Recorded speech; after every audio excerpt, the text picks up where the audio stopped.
datang ke hadirat-Mu membawa pujian. Dengan segenap hatiku ku memuji Engkau, ya Tuhan Rajaku.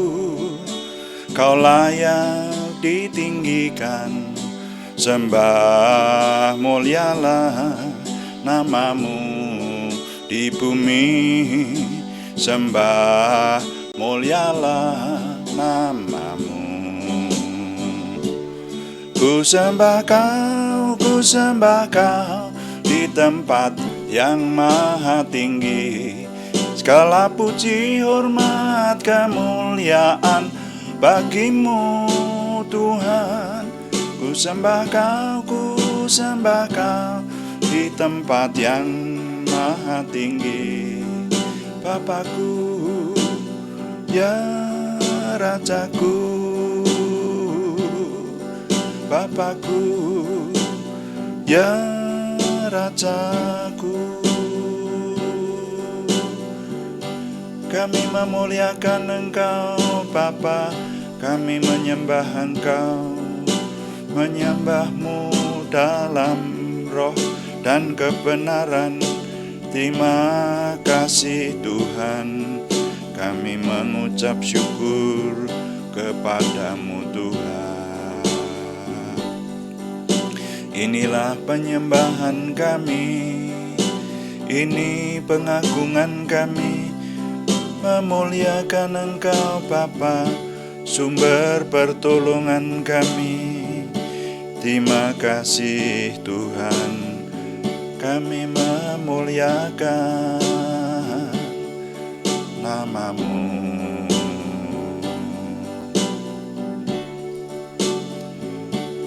Ku sembah Kau di tempat yang maha tinggi. Segala puji, hormat, kemuliaan bagi-Mu Tuhan. Ku sembah Kau di tempat yang maha tinggi. Bapakku, ya Rajaku. Bapakku, ya Rajaku.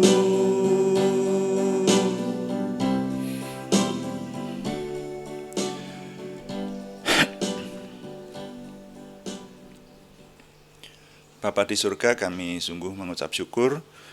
Sore hari ini Tuhan memberkati kami menikmati doa malam. Kami mau merenungkan firman-Mu, juga mau melayani Tuhan dengan doa.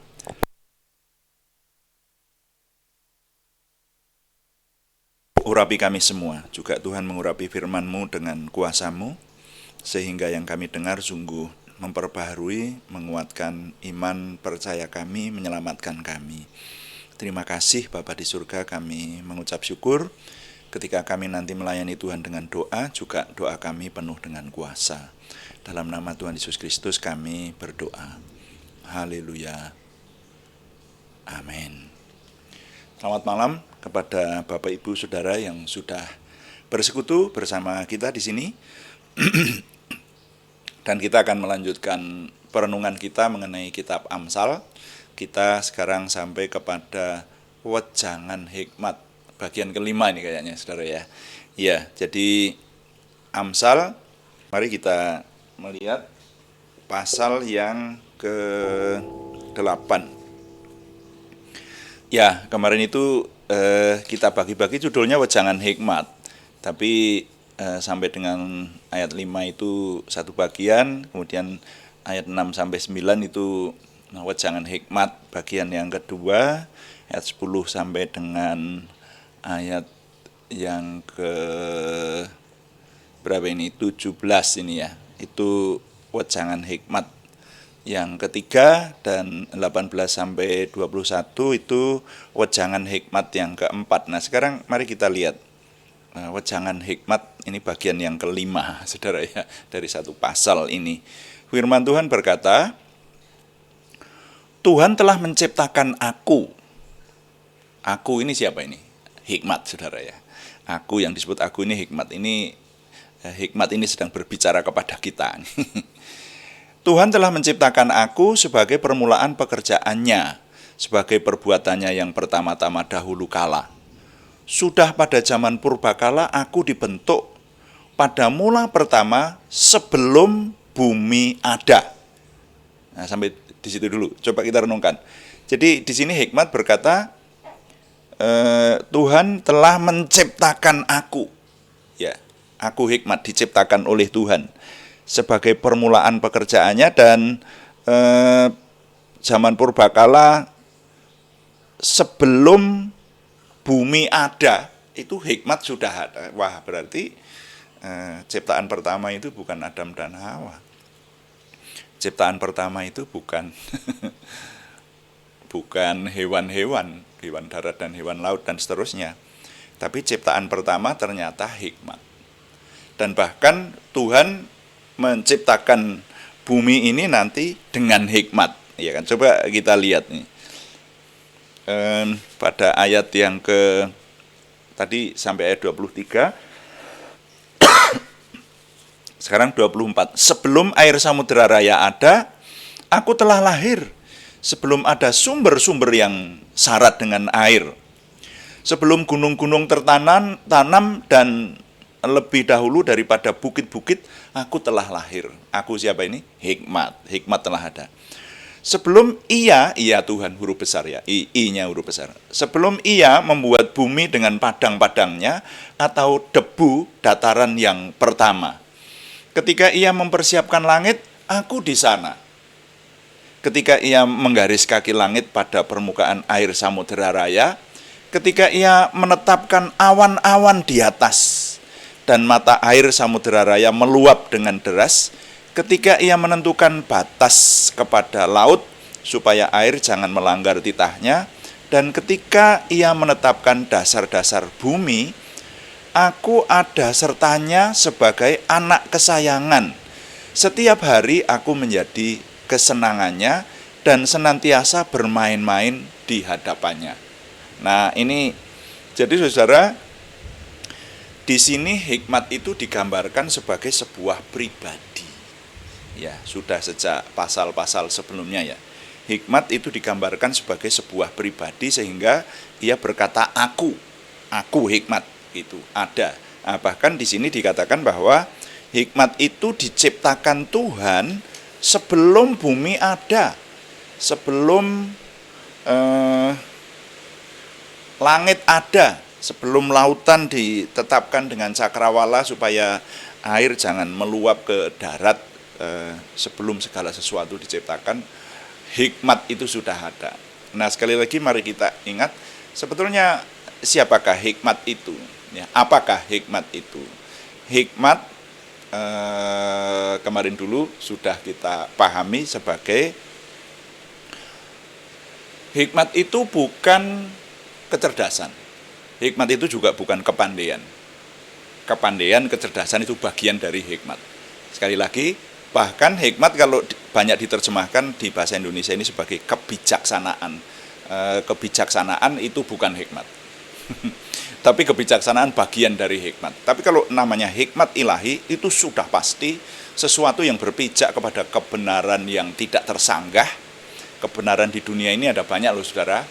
Tapi kebenaran yang tidak tersanggah itu hanya satu. Kebenaran ilahi itu tidak tersanggah. Jadi benarnya di atas segala benar itu adalah kebenaran ilahi. Dan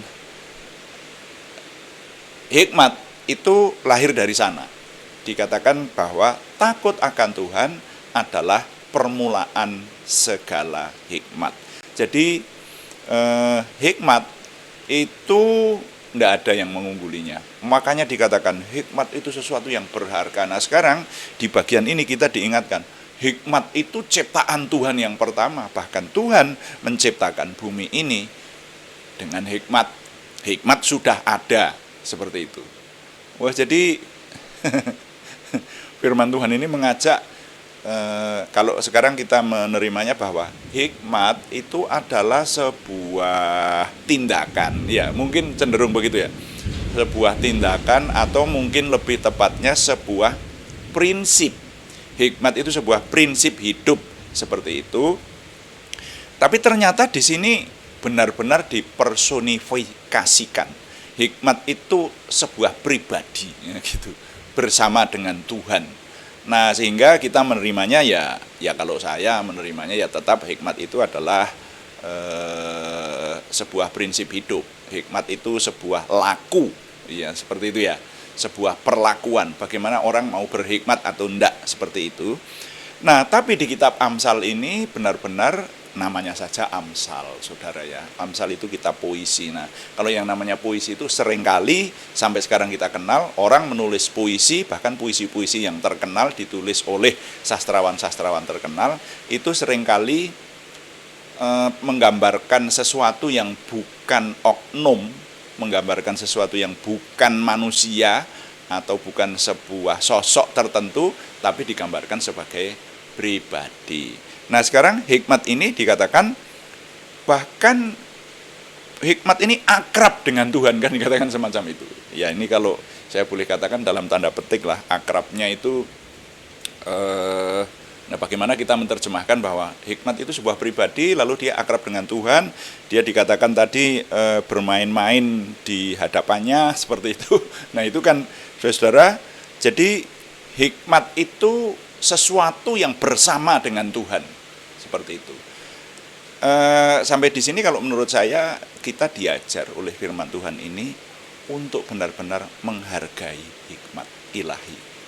Karena hikmat ilahi itu ternyata sudah sejak awal, sebelum alam raya ini ada, sudah bersama dengan Tuhan, diciptakan oleh Tuhan. Tadi sana dikatakan begini, hikmat itu diciptakan oleh Tuhan. Nah, kemudian di ayat berikutnya, tadi kita membaca sampai ayat 29, ayat 30, aku ada sertanya sebagai anak kesayangan, setiap hari aku menjadi kesenangannya dan senantiasa bermain-main di hadapannya. 31, aku bermain-main di atas muka bumi, nya huruf besar, dan anak-anak manusia menjadi kesenanganku. Lah, ini. Saudara, nanti di pasal-pasal berikutnya luar biasa, nanti hikmat ini akan memberikan kepada kita sebuah pemahaman yang lebih lagi ketika ditulis dengan gaya kitab Amsal, saudara ya. Jadi di sana dikatakan bahwa hikmat itu senang dengan anak-anak manusia. Jadi hikmat itu tidak senang dengan makhluk yang lain, dengan binatang tidak senang. Tidak senang bisa, binatang tidak bisa berdekatan atau berkawan dengan hikmat. Hikmat tidak bisa digunakan oleh binatang. Hikmat tidak bisa digunakan oleh yang lain. Ya. Nah, kalau roh-roh tidak ngerti ini ya. Saya rasa juga tidak ya. Kenapa? Karena roh jahat tidak bisa menggunakan hikmat. Karena hikmat itu sifatnya kebenaran dan kekudusan kok. Lah, kalau roh jahat kan dia memang sifatnya jahat. Dia tidak bisa disebut hikmat. Perbuatannya malah bertentangan dengan hikmat ilahi. Seperti itu. Jadi hanya anak-anak manusia yang bisa menggunakan hikmat. Makanya hikmat itu berharga, dan wah, kembali lagi kita mengingat bahwa Raja Salomo itu mendapatkan semuanya karena dia minta hikmat kepada Tuhan. Ketika Salomo minta hikmat kepada Tuhan, semua diberikan kepada Salomo. Nah, mari sekarang kita boleh mengambil sebuah nilai dari perenungan kita ini, bahwa kita harus memiliki hikmat ilahi. Minta kepada Tuhan diberi hikmat ilahi. Kalau boleh saya tambahkan, di sana dikatakan bahwa aku bermain-main di atas muka buminya. Berarti di atas muka bumi itu hikmat itu banyak, saudara. Jadi hikmat itu ada di mana-mana, bermain-main. Lalu dan anak-anak manusia menjadi kesenanganku. Berarti hikmat itu sebetulnya sangat sangat namanya senang dengan kita kok. Anak-anak manusia siapa? Ya kan kita kan? Itu disenangi oleh hikmat. Jadi hikmat itu mendekat-dekat sama kita. Dia yang berusaha mendekat, senang kok. Kalau yang namanya orang senang itu mesti suka mendekat, suka berdekatan, suka ya namanya saja suka. Barangkali bahkan kalau hikmat ini sebuah pribadi bisa mengasihi kita sih, hikmat ini seneng kok sama kita seperti itu. Nah, tinggal menangkap saja. Mari kita sekarang mengambil nilai dari firman Tuhan ini bahwa hikmat Tuhan itu tidak jauh dari kita. Nah, sekarang tinggal kita anak-anak manusia, kita manusia yang mencari hikmat, berkawan dengan hikmat, mengerjakan sesuatu dengan hikmat. Dan Tuhan menjanjikan banyak hal yang dianugerahkan bersama dengan hikmatnya, hikmat ilahi. Tuhan dipuji, amin. Mari kita melayani Tuhan dengan doa, saudara-saudara sekalian. Saya berusaha memang sekarang renungan jangan panjang-panjang banget gitu ya kalau bisa, doa malam dan doa pagi ini. Dan kita nanti juga akan berdoa syafaat, melayani Tuhan dengan doa untuk hal-hal yang umum, tapi juga dengan membawa beban-beban doa dari saudara kita yang sudah mengirim nama kepada kita. Ini adalah tambahan ya, yang baru, terutama yang membutuhkan kesehatan itu ya banyak, lebih banyak itu daripada pergumulan yang lain. Tapi juga ada pergumulan yang lain, saudara, yang kita perlu membawa di hadapan Tuhan. Saudara, sekali lagi saya mengingatkan bahwa mungkin saudara sedang tidak bergumul, tapi kalau kita mengingat saudara-saudara kita ini yang sangat tertekan oleh hal-hal yang terutama kalau yang disebut penyakit itu, saudara, pergumulan atas penyakit itu luar biasa. Ya, orang ingin sehat dan berumur panjang. Siapa yang memberi kesehatan dan umur panjang? Tuhan yang memberi. Ya, sumber segala kesehatan, segala kebaikan, sumber umur panjang itu Tuhan yang memberi. Mari kita minta kepada Tuhan. Segala usaha yang dilakukan, baik usaha medis maupun usaha apapun, tapi yang alkitabiah, yang selaras dengan firman Tuhan. Jangan kalau yang sakit kemudian pergi kepada roh-roh jahat atau melalui dukun-dukun paranormal atau siapapun yang di luar Yesus Kristus. Ini sesuai dengan iman Kristiani loh, ya. Yang di luar Yesus Kristus Tuhan tidak berkenan. Nah, oleh karena itu usaha yang dilakukan dengan medis atau apapun yang sesuai dengan kehendak Tuhan, kita minta itu dipakai Tuhan untuk membawa kesempurnaan kesembuhan bagi saudara kita ini, ya.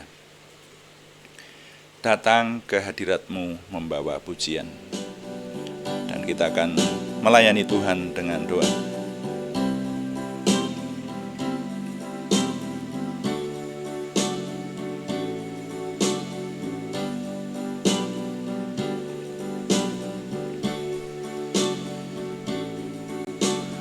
Datang ke hadirat-Mu membawa pujian, dengan segenap hatiku ku memuji Engkau, ya Tuhan Bapakku. Kau layak ditinggikan, sembah mulialah nama-Mu di bumi. Sembah mulialah nama-Mu. Ku sembah Kau di tempat yang maha tinggi.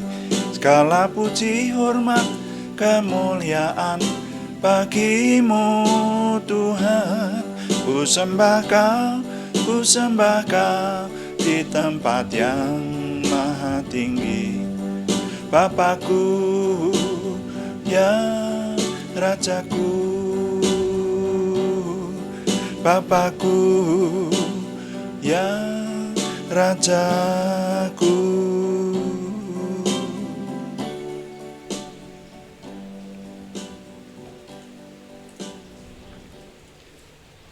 Bapa, kami mengucap syukur untuk doa malam hari ini.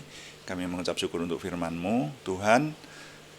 Pemahaman kami terbatas, dan apa yang kami renungkan ini kami memiliki keterbatasan kemampuan maupun keterbatasan waktu. Kami mohon Roh Kudus yang tidak terbatas itu terus menolong kami sehingga firman-Mu semakin dapat kami pahami, semakin menyatu dan dapat kami hidupi dalam hidup kami, sehingga kami semakin diberkati, firman-Mu berbuah, dan kami melihat kuasa Tuhan, melihat kasih karunia Tuhan yang memproses kami kepada kesempurnaan, mengarah kepada kesempurnaan Tuhan sendiri. Terima kasih Bapak, sekarang kami ingin melayani Tuhan dengan doa, kami menaikkan doa syafaat kami, khususnya Tuhan memberikan kepada bangsa dan negara kami pemulihan Tuhan dari situasi khusus yang masih dihadapi oleh dunia dan juga sekarang masih ada di sekeliling kami.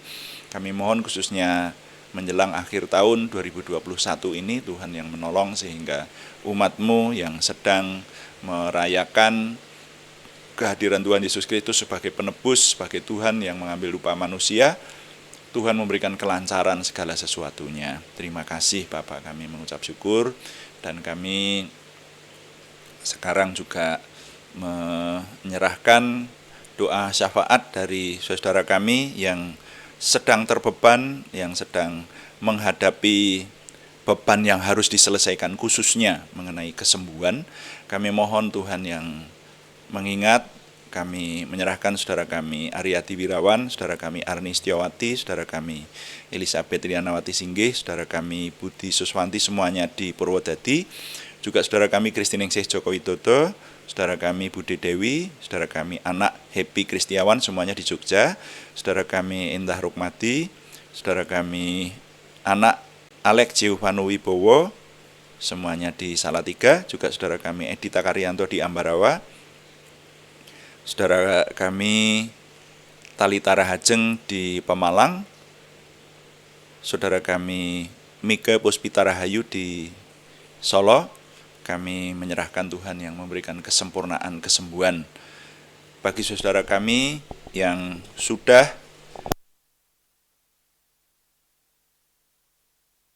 mengalami tindakan medis, sudah berobat yang sesuai dengan kehendak-Mu, bahkan juga yang sedang mempersiapkan ataupun usaha-usaha yang dilakukan. Kami mohon Tuhan memberkati sehingga semua usaha kami yang sesuai dengan kehendak Tuhan itu Tuhan pakai untuk menyempurnakan kesembuhan. Sedangkan yang masih terus dalam pengobatan, Tuhan yang terus memberkati. Nama Tuhan Yesus Kristus, Yeshua HaMasiah, kami seru untuk memberikan kesempurnaan kesembuhan, kesempurnaan pertumbuhan jasmaniah maupun kesempurnaan pertumbuhan kejiwaan kepada nama-nama yang sudah kami panjatkan kepada Tuhan tadi.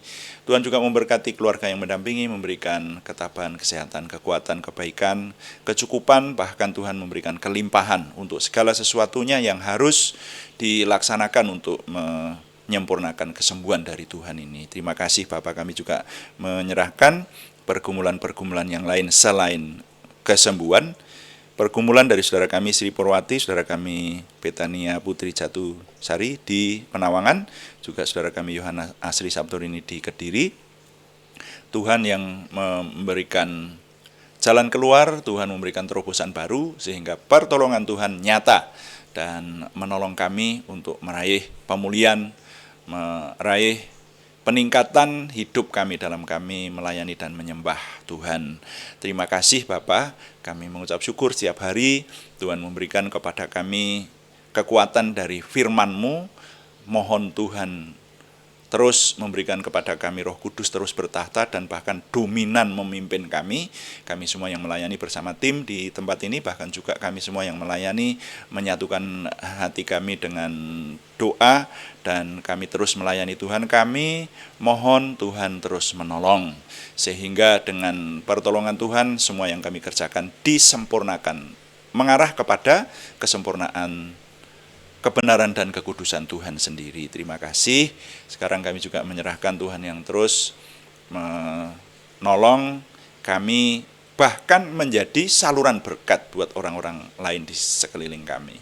Kami melayani Tuhan dengan doa ini, dan yang melayani Tuhan diberkati. Itu menjadi bagian kami sesuai dengan janji Tuhan melalui firman-Mu. Terima kasih Bapa, sehingga kami dalam hidup kami, ya Tuhan, kami memiliki percaya diri makin lagi, kami semakin memiliki antusiasme, kami memiliki semangat, kami bergairah menyambut masa depan kami.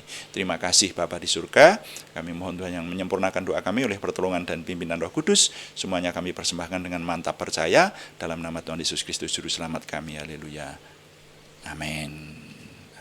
Sampai di sini doa malam kita, Bapak Ibu Saudara sekalian. Jangan lupa yang belum memberikan subscribe untuk membantu tim multimedia kami, dan juga terus dukung doa dan juga berikan like, komen, dan share, dibagikan kepada teman-teman di sekeliling saudara supaya lebih banyak lagi yang melayani bersama kita dan lebih banyak lagi orang yang dibangun imannya, diberkati bersama dengan kita. Jangan lupa saudara, kami mengharapkan supaya saudara masuk di mekanisme chatting kita ya, supaya kelihatan bahwa saudara ikut doa malam hari ini, bahkan juga doa pagi yang diselenggarakan jam 5 pagi itu saudara masuk di mekanisme chatting supaya kami tahu, wah ini kami didukung, dihadiri oleh banyak saudara, banyak sahabat, banyak rekan ya, banyak saudara-saudara seiman yang memuliakan Tuhan bersama kami.